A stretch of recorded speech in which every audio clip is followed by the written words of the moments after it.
আমাদের এই ভূখণ্ডে আমাদের সবচেয়ে বড় পরিচয় আমরা বাংলাদেশী মুসলমান।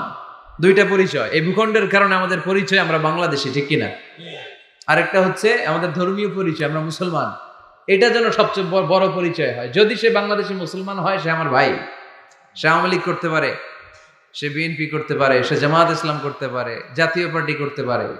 এখানে দলাদলি করার কোনো সুযোগ নাই। দালাল খেতাব দিতে আমরা খুব অভ্যস্ত। তুই পাকিস্তানের দালাল, ও কয় তাহলে তুই ভারতের দালাল। আছে না নাই? বাংলাদেশের দালাল কেউ নাই। বাংলাদেশ কপাল পোড়া জাতি আমরা। আমরা এদেশের সন্তান হয়ে এদেশের দালালি করতে শিখলাম না। আল্লাহ তুমি বাংলাদেশের দালাল আমাদেরকে হওয়ার তৌফিক দান করো। আমরা যেন ভাগাভাগি না করি, আল্লাহ আমরা যেন মিলে থাকতে পারি, আল্লাহ তুমি তৌফিক দাও। আরো জোরে পড়ি আমিন। আসুন আমরা আর কথা না বাড়িয়ে সরাসরি কোরআন থেকে শুনি, কারণ কোরআন এমন একটা কিতাব যে কিতাবে কোনো ভুল নাই। আছে? কোনো সন্দেহ নাই। আছে? লা রাইবা ফি, there is no doubt in it and a guidance to those who are muttaqin। এটা এমন বই যেটাতে কোনো ভুল নাই, সন্দেহ নাই, সংশয় নাই। পারলে ভুল ধরে দেখাও। পৃথিবীর কোন লেখক বই লেখার পরে এরকম বলছে নাকি আমার বইয়ে কোনো ভুল নাই, এটার মধ্যে কোনো ইনকনসিস্টেন্সি নাই, কোনো অসঙ্গতি নাই, পারলে ভুল ধরে দেখাও? বলে? পৃথিবীর লেখকরা এগুলো বলে না। পৃথিবীর লেখকরা বলে আমি মানুষ, আর মানুষ হচ্ছে দুর্বল, দুর্বলের ঘরের দুর্বল, ঠিক কিনা? সো আমার এই দুর্বলতার কারণে, জ্ঞানের দুর্বলতা, চিন্তার দুর্বলতা, এগুলোর কারণে আমার বইতে ভুলটুল হয়ে যেতে পারে। পারলে আমাকে সংশোধন করে দিবেন, পরবর্তী সংস্করণে আমি ঠিক করে নিব, এরকম বলে না? সব লেখকরা বইয়ের পেছনে এটা বলে দেয়। কিন্তু এই বইটা ভিন্ন, কারণ এই বইটা দুনিয়ার কোনো লেখকের লেখা বই নয়। এই বইটা পাঠিয়েছে কে? আল্লাহ। এজন্য এই বইতে কোনো ভুল নাই, কোনো সন্দেহ নাই, কোনো সংশয় নাই। এই বইটা আলোর পথ দেখায়। এই বইটা পড়লে একজন মানুষ মানুষের মতো মানুষ হয়। কোরআন এসেছে আমাদেরকে মানুষের মতো মানুষ বানাতে। কি বানাতে? মানুষ। বাড়ছে জনসংখ্যা, কমছে মানুষ। বাড়ছে কি কমছে কি? তার মানে খালি চোখে যা দেখা যায় এগুলো সব মানুষ না, এগুলো কি? জনসংখ্যা। মানুষের সংখ্যা বড্ড কম। মানুষ বানানোর জন্য এসেছে কোরআন। গরুর পেট থেকে বেরোলে ওটা গরু হয়ে যায়, ছাগলের পেট থেকে বেরোলে ওটা ছাগল হয়ে যায়, মুরগির পেট থেকে বেরোলেই ওটা মুরগি হয়ে যায়।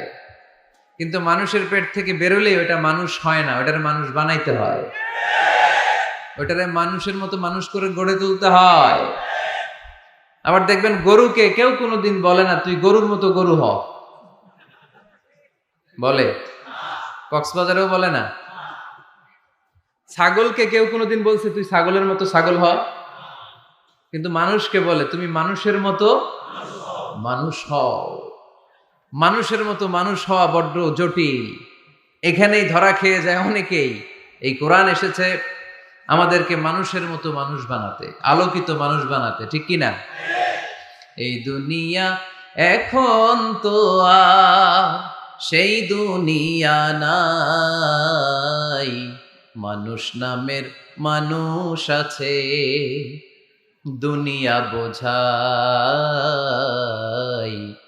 সেই মানুষের ভিড়ে আমার আসল মানুষ নাই, ঠিক কিনা? আসল মানুষের বড় অভাব। আমরা যদি আমাদের ছেলে মেয়েদেরকে এই কোরআনটা শিখাই, এই কোরআনের আলোকে যদি তাদেরকে আলোকিত করি, তারা মানুষের মতো মানুষ হবে। কিসের মতো মানুষ? তাহলে এই কথাটা খেয়াল রাখবেন, মুখস্থ রাখবেন, সাথে করে বাড়িতে নিয়ে যাবেন এবং সবাইকে বলবেন যে কোরআন পড়লে মানুষের মতো মানুষ হওয়া যায়, ঠিক কিনা? এই কোরআন যারা পড়ে, কোরআন যারা বুঝে, কোরআন যারা মানে, কোরআনের শিক্ষা যারা অন্তরে লালন করে, তারা কখনো মিথ্যা বলে না, এরা চুরি করে না, এরা কখনো টেন্ডারবাজি করে না, এরা কোনোদিন চাঁদাবাজি করে না, এরা কখনো সিগনেচার দিয়ে দেশের টাকা বিদেশে পাঠায় না, এরা কোনোদিন 43 লক্ষ টাকা দিয়ে পর্দা কিনে না, ঠিক কিনা? কিনে এরা ক্যাসিনোর ব্যবসা করে, এরা জুয়া খেলে, চাঁদাবাজি করে। কোরআন পড়লে সে মানুষের মতো মানুষ হয়, আলোকিত মানুষ হয়। এজন্য কোরআনকে যেন আমরা বন্ধু বানাই, কোরআনকে যেন আমরা সঙ্গী বানাই, কোরআনকে যেন আমরা সাথী বানাই। কারণ কোরআন আমাদেরকে সঠিক জীবন দর্শন শিক্ষা দেয়, সঠিক লাইফস্টাইল শিক্ষা দেয়, সঠিক দৃষ্টিভঙ্গি শিক্ষা দেয়। দৃষ্টিভঙ্গিটা খুব জরুরি, ভিউ পয়েন্টস। এজন্য বলা হয় দৃষ্টিভঙ্গি বদলান, জীবন বদলে যাবে, তাই না?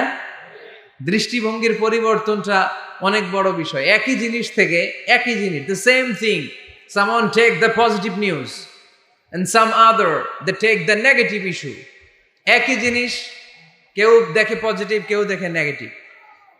একটা বোতলের মধ্যে যদি অর্ধেক পানি থাকে, একজন বলবে, আমি যদি বলি এখানে কি দেখতে পাচ্ছেন, একজন বলবে আমি দেখতে পাচ্ছি এই বোতলের অর্ধেক খালি, অর্ধেক, উনি খালিটা দেখছে। আবার আরেকজন বলবে আমি দেখতে পেয়েছি এটার বোতলের অর্ধেক পানি ভর্তি। দুইজনেরটাই ঠিক, তাই না? একজন দেখেছে পজিটিভলি, আরেকজন দেখেছে নেগেটিভলি। যে সবসময় নেগেটিভ চিন্তা করে ও খালিটা দেখছে, বোতলের অর্ধেক খালি, ও খালিটা দেখছে, নিচেটা খেয়াল করে নাই। আর যে অলওয়েজ পজিটিভ, ও নিচে যে পানি আছে ওইটা দেখছে। আমরা পজিটিভলি চিন্তা করবো, come back positive, not go back to negative. নেগেটিভের দিকে যেও না, পজিটিভের দিকে আসো। আল্লাহর হাবিব সাল্লাল্লাহু আলাইহি ওয়াসাল্লাম সব সময় অলওয়েজ হি ওয়াজ positive, very positive, optimistic, pessimistic ছিলেন না। যে কোনো পরিস্থিতিতে তিনি পজিটিভ দিকগুলো খেয়াল করতেন। কখনো আল্লাহর হাবিব সাল্লাল্লাহু আলাইহি ওয়াসাল্লাম নেগেটিভ জিনিসের দিকে খেয়াল করতেন না। আল্লাহর হাবিব সাল্লাল্লাহু আলাইহি ওয়াসাল্লাম একটা লাশকে দেখে তিনি দাঁড়িয়ে গেলেন। সাহাবারা বলল, ইয়া রাসূলুল্লাহ ইন্নাহু ইয়াহুদি, এটা ইহুদির লাশ। কার লাশ? ইহুদির লাশ। আপনি দাঁড়ালেন যে? আল্লাহর হাবিব সাল্লাল্লাহু আলাইহি ওয়াসাল্লাম বললেন, আওয়ালাইসাত নাফসান, এটা কি মানুষ না? এটা হোক না ইহুদি, হোক না নাস্তিক আর আস্তিক, আমি তো মানুষ কনসিডার করে দাঁড়িয়েছি। তার মানে আল্লাহর হাবিব সাল্লাল্লাহু আলাইহি ওয়াসাল্লাম কনসিডার করেন না এটা মুসলমান না খ্রিস্টান, এটা আস্তিক না নাস্তিক, এটা বৌদ্ধ না নাসারা, না, এগুলো দেখেননি। আল্লাহর হাবিব দেখেছেন সে মানুষ। ওয়ালাকাদ কাররামনা বানি আদম, আল্লাহ বলেননি ওয়ালাকাদ কাররামনাল মুসলিমিন, ওয়ালাকাদ কাররামনাল মুত্তাকিন, ওয়ালাকাদ কাররামনাল মুসাল্লিন। আল্লাহ বলেন না আমি মুসল্লিদেরকে সম্মানিত করেছি, আল্লাহ বলেননি আমি মুমিনদেরকে সম্মানিত করেছি, আল্লাহ বলেননি আমি মুত্তাকিদেরকে সম্মানিত করেছি, আল্লাহ বলেছেন আমি মানুষকে সম্মানিত করেছি। আল্লাহর হাবিব সাল্লাল্লাহু আলাইহি ওয়াসাল্লাম এটাকে মানুষ হিসেবে কনসিডার করে দাঁড়িয়ে গিয়েছেন। আওয়াজ করে পড়েন আল্লাহু আকবার। এজন্য আমরা যেন মানুষকে আগে মানুষ হিসেবে দেখি। আমরা দেখার পরেই ভাগ করে ফেলি, ভাই আপনি কোন পীরের মুরিদ, ভাই আপনি কোন দল করেন, ভাই আপনি কোন পার্টির লোক। সে যে মানুষ, সে যে আমার ভাই, তার আসল পরিচয় যে সে মুসলমান, আমাদের সবার পরিচয় যে মুসলমান, এটা আমরা ভুলে যাই। আমরা ভাগ করি, পিস পিস করি। এই বেয়াদবগুলোর আল্লাহ পিস পিস করে ফেলবে। তুমি ভাগ করতে আসছো দুনিয়াতে, আল্লাহর হাবিব আসছে মিশাইতে, মিলিয়ে দিতে এসেছেন তিনি।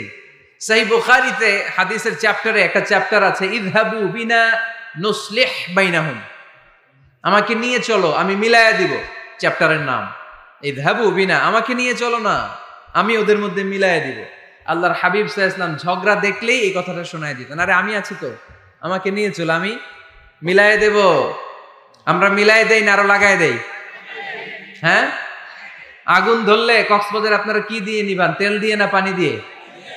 পানি দিয়ে আগুন নেভাতে হয়। অনেকে ওই জায়গায় তেল ঢেলে দেয়, আরো জ্বলুক, আরো লাগুক, ঘুষাঘুষি মারামারি, এরকম আছে না নাই? না, আমরা যেন এমন না করি, আমরা যেন মিলিয়ে দেই। আমাদেরকে একটা শক্ত সিন্ডিকেট তৈরি করতে হবে, শক্ত সিন্ডিকেট। এই সিন্ডিকেটটা হচ্ছে ঐক্যের সিন্ডিকেট, যাতে কোনো অপশক্তি আমাদের ঐক্যের সিন্ডিকেটকে ভেঙে দিতে না পারে। চিল্লায় বলো ঠিক কি না? ঐক্যের শক্ত সিন্ডিকেট দরকার, যেটা কোনো অপশক্তি এটাকে বানচাল যেন করতে না পারে, এটাকে যেন নস্যাৎ করতে না পারে, এটাকে যেন দুর্বল করে দিতে না পারে। সেজন্য ভ্রাতৃত্বের বন্ধনে আমাদেরকে অটুট থাকতে হবে। কে কোন পীরের মুরিদ, কে কোন দল, কে কোন আইডিওলজি, কে কোন মতাদর্শে বিশ্বাসী, এগুলো যেন বারবার আমরা সামনে টেনে নিয়ে না আসি। আমাদের এই ভূখণ্ডে আমাদের সবচেয়ে বড় পরিচয় আমরা বাংলাদেশী মুসলমান।